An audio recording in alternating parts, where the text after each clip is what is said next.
Et moi, j'ai appris le français en 4 mois à peu près, quoi. J'ai eu le niveau pour avoir un B1, quoi. Mais après, c'est ça qui est curieux.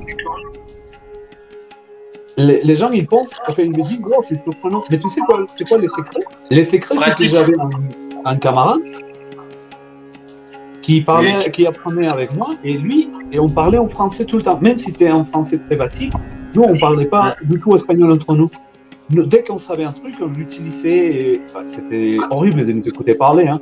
Mais nous, on a vraiment pratiqué tous les jours pendant toute la journée, pendant 4 mois, et on a obtenu un bon niveau. Surtout aussi, la meuf, elle était un super bon prof. Mm. 4 mois. Donc, Wow. 4 mois. Bah, c'est à peu près ce qui m'arrive actuellement en espagnol, mais moi, je suis bluffé.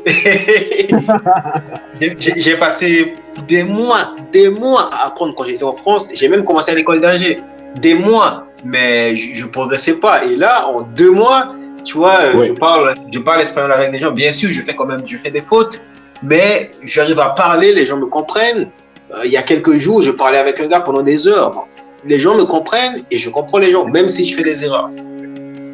Oui, tu vois, c'est ça le truc, c'est pratiquer. En gros, quand tu apprends une langue, il faut avoir une langue cheval, je veux l'appeler comme ça, une personne, un ami ou quelqu'un qui est prêt à vraiment faire l'effort, prendre le risque de parler avec toi, qui est dans la langue que tu apprends. C'est pour ça, et ça, c'est un compromis énorme.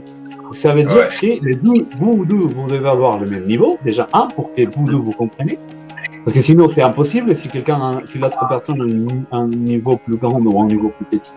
Ça va pas marcher. Mais si les deux ont les mêmes niveaux, vous pouvez parler, et vous dire des conneries, et surtout des conneries, et faire des erreurs, et même si vous faites des erreurs, et après, vous pouvez les corriger. Mais le truc, c'est de l'utiliser, parce qu'on apprend des choses, on n'utilise pas, et après on les oublie, et après on dit, oh merde, qu'est-ce qu'il faut dire là? Non, et donc, quand tu l'utilises, et tu l'apprends là, et quand on l'utilisait tout le temps. Donc, c'est comme ça que j'arrivais à apprendre. Aussi, ça aide un peu que le français et l'espagnol ne sont pas trop éloignés. Oui. En termes de grammaire, en termes bon, la prononciation, c'est un peu éloigné, mais les autres trucs, non, c'est bien. Et donc, c'est comme ça que j'ai appris le français.